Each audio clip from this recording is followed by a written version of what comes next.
ongoing thing.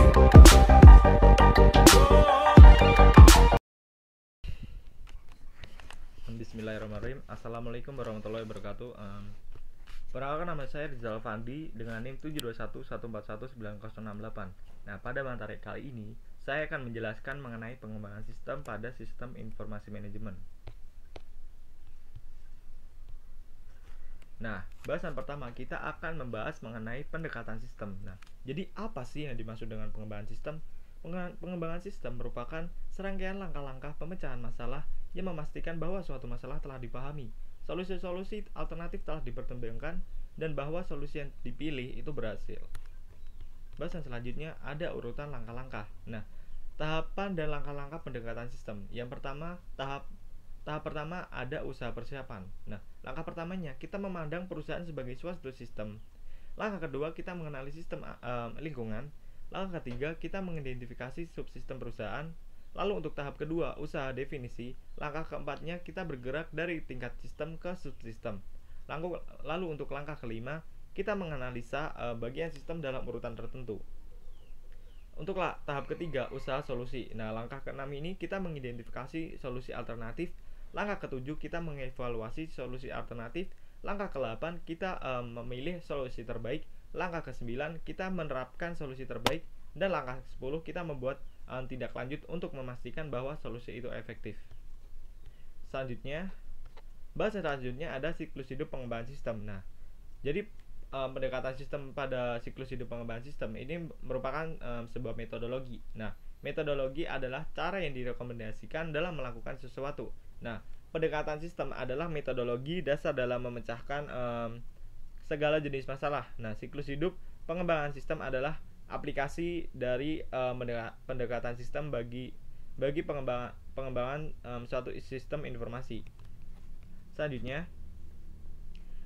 Bahasan selanjutnya ada SDLC tradisional. Nah, terdapat beberapa tahapan pekerjaan pengembangan yang perlu dilakukan dalam urutan tertentu jika suatu proyek ingin memiliki kemungkinan berhasil yang paling besar. Nah, terdapat tahapannya, yaitu yang ada 5 tahapan. Yang pertama ada tahapan perencanaan. Nah, tahapan perencanaan yang kita ketahui itu adalah sebuah tahapan yang mana kita melakukan perencanaan terlebih dahulu akan pengembangan sistem tersebut.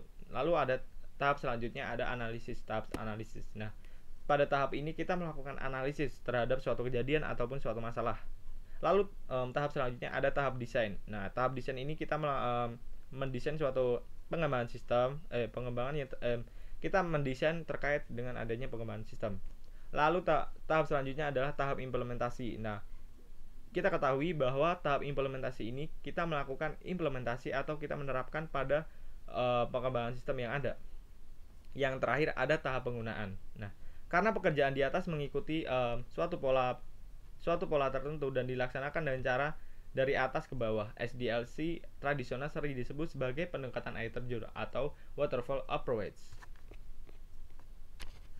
Selanjutnya ada prototyping. Nah, prototype adalah suatu versi dari sebuah sistem potensial yang memberikan ide bagi para pengembangan dan calon pengguna.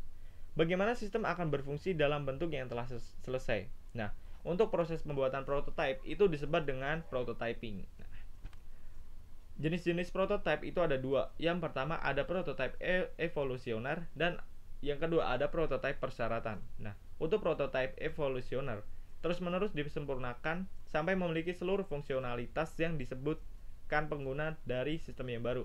Untuk prototipe persyaratan dikembangkan sebagai suatu cara untuk mendefinisikan persyaratan fungsional dari sistem baru ketika pengguna tidak mampu mengungkapkan dengan jelas apa yang mereka inginkan. Selanjutnya ada daya tarik prototyping dan potensi kesulitan dari prototyping. Nah, yang pertama untuk daya tarik prototyping, membaiknya komunikasi antara pengembang dan pengguna. Yang kedua, pengembang dapat melakukan pekerjaan yang lebih baik dalam menentukan kebutuhan pengguna. Yang ketiga, pengguna memainkan peran yang lebih aktif dalam pengembangan sistem. Yang keempat, pengguna dan pengembang menghabiskan waktu yang lebih sedikit dalam pengembangan sistem. Lalu yang terakhir, implementasi jauh menjadi lebih mudah karena pengguna tahu apa yang diharapkannya. untuk potensi kesulitan dari prototyping sendiri, yang pertama itu karena adanya kita itu terburu-buru dalam menyerahkan prototype dapat menyebabkan diambilnya jalan pintas dalam definisi masalah, evaluasi alternatif, dan dokumentasi. Lalu yang kedua, ekspektasi yang tidak realitas sehubungan dengan sistem produksi nantinya. Lalu yang ketiga, prototype evolusioner bisa jadi tidak terlalu efisien. Yang terakhir, antarmuka komputer manusia yang diberikan oleh beberapa alat prototyping tertentu kemungkinan tidak mencerminkan teknik desain yang baik. Selanjutnya, pengembangan aplikasi cepat. Nah, satu metodologi yang memiliki tujuan yang sama dengan prototyping, yaitu memberikan respon yang cepat atas kebutuhan pengguna, namun dengan lingkup yang lebih luas, adalah RID. Nah, Rapid Application Development. Nah, unsur-unsur dari RID atau Rapid Application Development, yang pertama ada manajemen, yang kedua ada orang yang mengelola, yang ketiga ada metodologi, dan yang terakhir ada alat-alat yang diperlukan dalam RID. Bahasan selanjutnya ada pengembangan berfase. Jadi apa sih yang kita ketahui mengenai pengembangan berfase?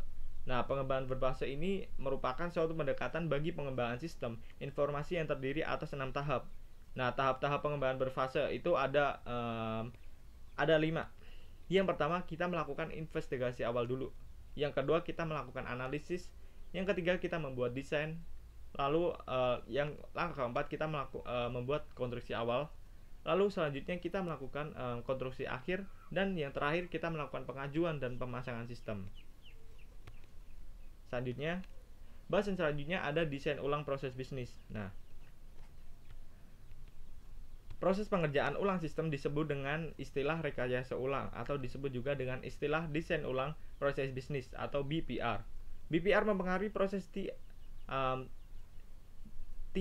perusahaan dalam dua hal. Pertama, nah, teknologi informasi dapat menerapkan BPR untuk mendesain ulang sistem informasi yang hidupnya tidak dapat dipertahankan lagi dengan pemeliharaan biasa. Kedua, ketika sebuah perusahaan menerapkan BPR pada operasi utamanya, usaha ini akan selalu memberikan efek gelombang yang menyebabkan perencanaan ulang sistem informasi.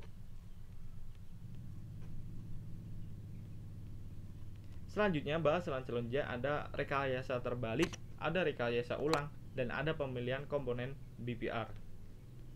Nah, rekayasa terbalik. Nah, rekayasa terbalik adalah proses menganalisis sistem yang sudah ada untuk mengidentifikasi unsur-unsur yang saling keterhubungan di antara unsur-unsur tersebut, sekaligus untuk membuat dokumentasi pada tingkat abstraksi yang lebih tinggi daripada yang telah ada.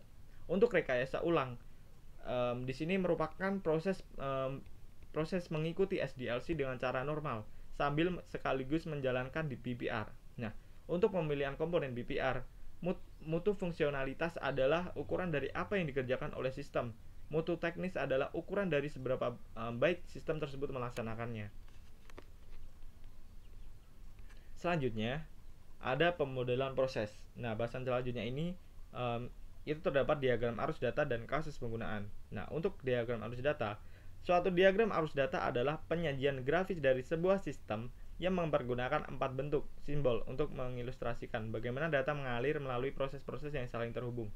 Lalu untuk kasus penggunaan adalah suatu uraian dalam bentuk kerangka dari dialog yang terjadi antara sistem primer dengan sistem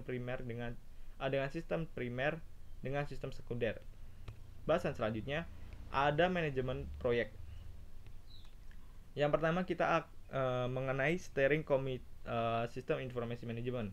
Ketika sebuah perusahaan membentuk suatu steering committee dengan tujuan untuk mengarahkan pengguna sumber daya komputasi perusahaan, nama steering committee sistem informasi manajemen akan digunakan. Lalu ada kepemimpinan proyek. Nah, steering committee sistem informasi manajemen jarang ikut terlibat langsung dengan detail pekerjaan. Tanggung jawab ini akan jatuh ke tangan tim proyek. Nah, tim proyek meliputi semua orang yang berpartisipasi dalam pengembangan sistem informasi. Bahan selanjutnya ada mekanisme manajemen proyek. Nah, dasar dari manajemen proyek adalah rencana proyek yang dibuat selama tahap investigasi awal ketika metodologi pengembangan berfase diikuti. Nah, setelah tinjauan proyek, kendala dan ruang lingkupnya telah selesai didefinisikan, kita akan mengidentifikasi pekerjaan-pekerjaan yang harus dilaksanakan. Rencana ini pertama-tama dalam bentuk umum dan selanjutnya dibuat menjadi lebih spesifik. Selanjutnya, mengestimasi biaya proyek. Nah, dalam melakukan mengestimasi waktu dan ruang yang dibutuhkan untuk mengembangkan sebuah sistem telah lama menjadi satu tugas yang menantang. Akan tetapi lambat laun telah diciptakan banyak metode yang dapat digunakan untuk dapat mengestimasi biaya dan jadwal proyek. Semua metode ini kurang lebih mengandalkan pada 3 komponen. Nah, 3 komponen ini, yang pertama, informasi mengenai sistem tertentu yang sedang dibuat dan orang yang akan melakukan pengembangan. Yang kedua, pengalaman historis. Yang ketiga, pengetahuan mengenai proses pengembangan peranti lunak dan alat-alat serta teknik estimasi. Bahasan selanjutnya itu ada input pengestimasian biaya, ada alat-alat dan teknik estimasi biaya, dan output pengestimasian biaya. Nah, untuk input pengestimasian biaya, tarif sumber daya adalah biaya per unit dari setiap sumber daya. Estimasi durasi aktivitas menyebutkan periode pekerjaan yang dibutuhkan untuk menyelesaikan aktivitas. Nah, informasi historis terdiri atas file-file dari data proyek masa lalu, basis data pengestimasian biaya komersial, dan pengetahuan tim proyek. Untuk alat-alat dan teknik estimasi biaya, alat-alat terkompresasi dapat digunakan secara terpisah atau untuk menyederhanakan alat-alat yang baru saja digunakan. Ada dua teknik yaitu ada estimasi analog, ada estimasi dari bawah ke atas. Lalu untuk output pengestimasian biaya, nah, estimasi biaya dibuat untuk seluruh sumber daya yang dibutuhkan ke proyek yang biasanya dinyatakan dalam unit-unit keuangan yang berlaku, seperti dolar atau euro. Nah, estimasi seperti ini dapat disemurkan kembali selama proyek berlangsung untuk mencerminkan tambahan informasi seiring dengan semakin jelasnya proyek tersebut. Terima kasih. Kurang lebihnya saya mohon maaf jika ada kata atau kata-kata yang kurang berkenan pada kalian semua. Saya mohon maaf. Sekian, terima kasih. Wassalamualaikum warahmatullahi wabarakatuh.